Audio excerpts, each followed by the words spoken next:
समय की बड़ी खबर आपको बता दें, बीजेपी ने लोकसभा सांसदों को कल के लिए व्हिप जारी किया है।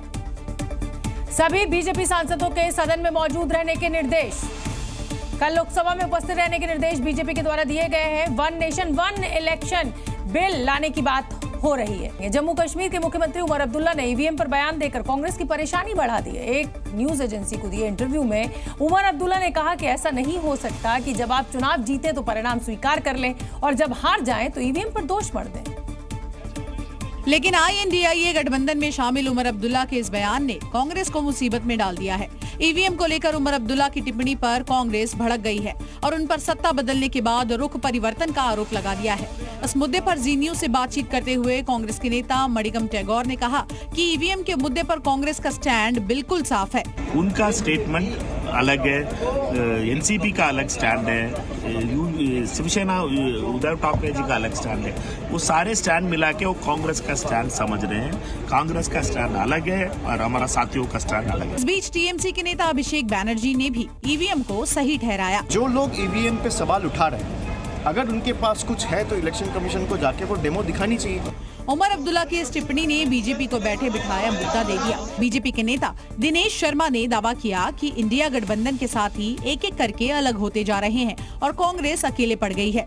उमर अब्दुल्ला जी के अंतर मन में, हृदय में छिपा हुआ सच आज कांग्रेस के लिए जो कड़वा सच है वो बाहर निकला है और निश्चित रूप में ये कड़वा सच निकलने की प्रवृत्ति जारी रहेगी।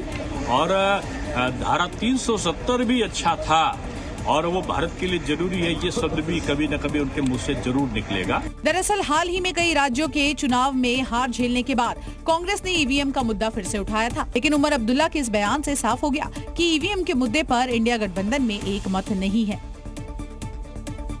प्रधानमंत्री संग्रहालय और पुस्तकालय ने हाल ही में कांग्रेस सांसद राहुल गांधी को एक चिट्ठी लिखी और उसमें जवाहरलाल नेहरू की ओर से लिखे गए व्यक्तिगत पत्रों को वापस दिलाने का अनुरोध किया। क्योंकि प्रधानमंत्री म्यूजियम और लाइब्रेरी सोसाइटी के सदस्य रिजवान कादरी ने दावा किया कि 2008 में 51 बक्सों में भरकर नेहरू के पर्सनल लेटर सोनिया गांधी के पास पहुंचाए गए थे, जो पहले पीएम म्यूजियम का हिस्सा थे। जो आज करीबन 51 बक्से जो ऑफिशियल कहा गया है वो आपके पास हैं, तो उसका हमें संशोधन कार्य का परमिशन दिया जाए या इस संस्था को इसका कॉपी वापस दिया जाए या ओरिजिनल जो कलेक्शन आपके द्वारा विड्रॉ किया है उसको वापस दिया जाए। इस मुद्दे पर सियासत गरमाते देर नहीं लगी। बीजेपी नेता संबित पात्रा ने सवाल उठाया कि देश इनके बारे में जानना चाहता है कि आखिर इन चिट्ठियों में ऐसा क्या था कि इन्हें जल्दबाजी में उठवा लिया गया। आखिर क्यों इन चिट्ठियों में ऐसा क्या था कि गांधी परिवार चाहता था कि देश इन्हें न जाने। ये सेंसरशिप, जब कॉन्स्टिट्यूशन पे डिबेट चल रहा है तो ये सेंसरशिप का भाव जो गांधी परिवार में था ये आखिर क्यों था। बीजेपी के आरोप पर कांग्रेस ने भी पलटवार किया। कांग्रेस ने कहा कि बीजेपी अडानी मुद्दे से ध्यान भटकाने के लिए ऐसे बेतुके आरोप लगा रही है। कौन सी बातें कर रहे हैं ये, इन्हें पास काम नहीं है। ये अडानी से देश का ध्यान भटकाना चाहते हैं। अडानी पे चर्चा ना हो जाए, ये इसलिए इधर उधर की मुद्दे, इधर उधर की बातें बस। कांग्रेस सांसद प्रियंका गांधी ने आज लोकसभा में केंद्र सरकार पर बड़ा आरोप लगाया। प्रियंका गांधी ने विजय दिवस पर सरकार से तीखे सवाल पूछे। सभापति महोदय जी, मैं संक्षिप्त में बोल देती हूँ। दरअसल लोकसभा में आज सदन की कार्यवाही चल रही थी। विजय दिवस के मौके पर वायनाड से कांग्रेस सांसद प्रियंका गांधी ने 0 आवर में बोलने की अनुमति मांगी, लेकिन उन्हें बताया गया कि रक्षा मंत्री सदन में अपनी बात रखेंगे। फिर कांग्रेस ने इस मसले पर उसके बाद बोलने की अनुमति मांगी। मैसेज आया कि हम विजय दिवस के विषय पे आप बात नहीं कर सकते, उस पर सरकार बात करेगी।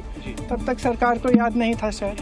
हालांकि इसी दौरान 0 आवर में बीजेपी नेता निशिकांत दुबे को बोलने की इजाजत दे दी गई, जिसके बाद कांग्रेस बुरी तरह भड़क गई। हालांकि बाद में अध्यक्ष ने प्रियंका गांधी को बोलने का मौका दिया तो उन्होंने सरकार से तीखे सवाल पूछे।